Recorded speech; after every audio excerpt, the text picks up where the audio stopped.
So I'm Karl Meltzer. I'm introducing the Speedgoat shoe from Hoka. Here at the Lake Martin 100 for the first time. I've run in Alabama a couple times, Pinhoti, but decided to come to a different race and run a different course. Welcome to Alabama. Can you talk about this shoes, Hoka what is it, Hoka? Hoka 1-1. Hoka 1-1. Hoka 1-1. I've been with Hoka 1-1 since beginning of 2009. And after a few years of running in the other shoes, we started to make a shoe called the Speedgoat, aka my nickname. So here it is, front side, back side, upside down, if I can catch it. What we've really done with the shoe is we've created a real traction with the V-rim sole. So what that does basically grips the trail, I mean, better than pretty much any shoe out there as far as what I've seen. And part of the sole is part of where it flexes like this a little bit. You can see the grooves on the side.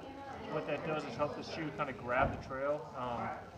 With proprioception, what that does is it sort of absorbs the trail a little bit, which is what we were really looking for. The shoe is kind of medium. I'd call it medium narrow. It's not a super wide shoe, but it really fits snug to your foot. With only 4 eyelets, it kind of has a little bit more room in the toe, which gives you more room to, you can kind of, what you want to do is kind of size up about half size, and then gives you a little more room in the toe just for when your feet swell on 100 milers. But it's a great soft shoe, super comfy, 9.7 ounces, which is a very light trail shoe, and it grips the trail like no other. Speedgoat is it's pretty cool to have a signature shoe in front of you. Talk about Speedgoat. Can you talk about how did you get that name? The Speedgoat name was developed back in the mid-90s on a drive home from the Pikes Peak Marathon. Buddies of mine were just driving home, talking, yakking, enjoying the ride, stiff and sore, and we threw out the word Speedgoat. And it just kind of stuck with me, and I brought that with me for the last 15 years, running ultra marathons and marathons on trails, and now it's sort of stuck with me, and someone's got to have the name. So, how many ultra marathons have you done? Marathons, ultra marathon, 100? That's a good question. I've done about 125 ultra marathons. The exact number I don't even know anymore. But I've run 7,600 milers. I've won 37 times at that distance. That's kind of my signature distance. The shorter stuff is really not for me. I'm better at longer stuff. So for you, it's that many hundreds. What is your favorite one? I'm sure most of them you remember. Yeah, I mean, there's a lot of favorite races. There's a lot of great trail races. I like all trail races, honestly. But Hard Rock has a special place in my heart because it's really hard and it's something that I really focused on in the early 2000s. Wasatch 100, my home course. I've run it 12 times. Great, fantastic course. UTMB is a great course. I mean, really what for me is exploring new courses and seeing different things is what I like to do. And I won't stay at the same course for every year the rest of my life. I'll kind of venture off, which is why I'm at Lake Martin. It's pretty cool to run something different. What's like running so many different hundreds from course to course, different areas? How does experience varies? How do you? Well, I think the experience is always there. You have to know that you'll have bad patches. You have to know that you can get out of the bad patches.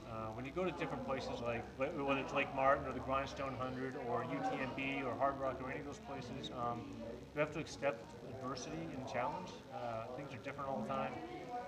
So you just kind of have to accept what's there. I mean, on the East Coast, you're dealing with humidity, right? So I'm from Utah, like the second driest state on the planet. So I have to adapt to humidity. So I try to just change my plan a little bit, make sure my my hydration is right. And that's the beauty of going to a new course. That like I'm running Lake Martin blind. I mean, I ran 2 days on the course, well marked. David Tosh does a great job, but it's different. So it's just rolly hills, and that will relentlessly be tough eventually throughout the course. It's going to be fun. Tell us about if somebody wants to run 100. What for newcomers? What kind of advice would you give them? Well, I think you have to. For running a first 100, I think you have to respect the distance. Number one, you have to.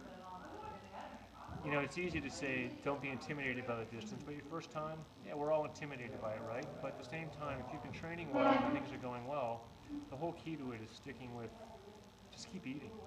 Nibble and sip is like a great piece of advice because you never want to put too much in you at once or too little at once at the same time. Just kind of nibble and sip. And remember that things always don't get worse. Things can actually get better after mile 70 than it is at mile 20 sometimes. I felt terrible at mile 20 sometimes, but you know, I talk myself in to keep going, and by mile 50, I'm cruising along again. So you have to just remember that it's a long day. It's going to take, you're going to go through the night, and it's going to be hard, but when the finishing is the real key. When you finish, you'll remember that I just did 100 miles. 50 miles becomes super easy, sort of. But just remember that, you know, you can do it. Everyone can do it if you really try. You know, if you don't finish and you have a tough day, then you know you go back and get it again, and that's just how it works. You just have to like persevere and be tough. So my next experience, what happened this summer after the Lake Martin 100, I'm heading to the Sonoma 50 in 3 weeks. That's really just going to go visit my friends. A lot of friends of mine are running there, so I'm going to go and hang out, drink some good wine in Sonoma probably, more or less just have fun, and then try to break my world record at speed golf for 12 hours, where I currently hold the record for 229 holes in 12 hours. Silly record, doesn't really matter much, but after that, I'm focused all about the Appalachian Trail, and I'll be chasing Scott Jurick's record, which, you know, I hope to break it. At the same time, the experience of being out on that trail is like no other. If you've ever been on the AT, you'll learn that eventually when you get on it, but I have a great support crew. Red Bull's behind me, Hope is behind me, all my sponsors are behind me, and I'm hoping that in early August when I start, I will be successful sometime in September. I got Scott and Jenny Jurek helping me at the end, which will be really inspirational for me. And you know, and also other great friends, my wife Cheryl and Eric Bells and Mike Mason and Dave Horton, the list goes on. But that's really my focus for the year. And will that put a stamp on my career? Hopefully it'll put a stamp, but it won't put the end of my career. I just hope that I get to go out and do these things that I love to do the rest of my life. And that's, for me, that's what's really most important, is to be out there and doing what I like to do. And whether I get faster or slower, my old age at 48, it doesn't matter so much to me anymore. It's really about just being out here and enjoying and teaching other people too. I mean, coaching people has been a great thing for me as well, and I've learned a lot from people that I've helped. So for me, it's always a learning experience, and you know, you live once, so why not enjoy what you're doing for the rest of your life? Great, thank you. Thanks for coming to Alabama. Thanks for having me in Alabama. It's a cool place. I remember how to say, how are you all doing? Enjoy the Lake Martin. Lake Martin course is great. I mean, if you haven't run 100 before, this would be a great starter race for you. Thank you. We'll see you at the course tomorrow. 6:30.